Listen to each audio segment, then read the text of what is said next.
الفضل YouTube channel میں آپ کا استقبال ہے۔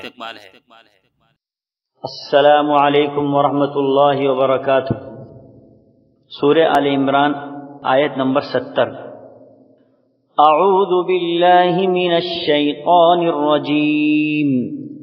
یا اہل الکتاب لم تکفرون بآیات اللہ وانتم تشہدون۔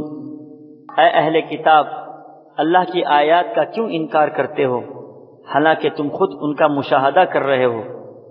دوستو، حقیقت میں نبی کریم صلی اللہ تعالی علیہ وسلم کی پاکیزہ زندگی اور صحابہ کرام کی زندگیوں پر آپ کی تعلیم و تربیت کے حیرت انگیز اثرات اور وہ بلند پایہ مضامین جو قرآن میں ارشاد ہو رہے تھے، یہ ساری چیزیں اللہ تبارک و تعالی کی طرف سے ایسی روشن آیات تھی کہ جو شخص انبیاء کے احوال اور آسمانی کتاب کے طرز واقف ہو، اس کے لیے ان آیات کو دیکھ کر حضرت صلی اللہ تعالی علیہ وسلم کی نبوت میں شک کرنا بہت ہی مشکل تھا۔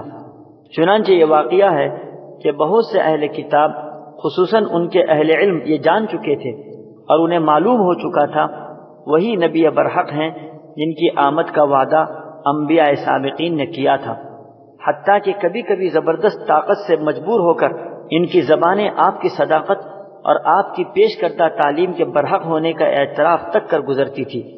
اسی وجہ سے قرآن بار بار ان کو الزام دیتا ہے کہ اللہ کی جن آیات کو تم آنکھوں سے دیکھ رہے ہو، جن کی حقانیت پر تم خود ہی گواہی دیتے ہو، ان کو تم قصداً اپنے نفس کی شرارت سے جھٹلا رہے ہو۔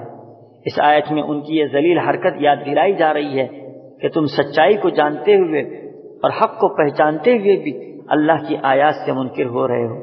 اللہ ہم سب کی حفاظت فرمائے، آمین۔ وآخر دعوانا ان الحمدللہ رب العالمین۔ اس چینل کو سبسکرائب کریں اور اس کو زیادہ سے زیادہ شیئر کرنے کی کوشش کریں۔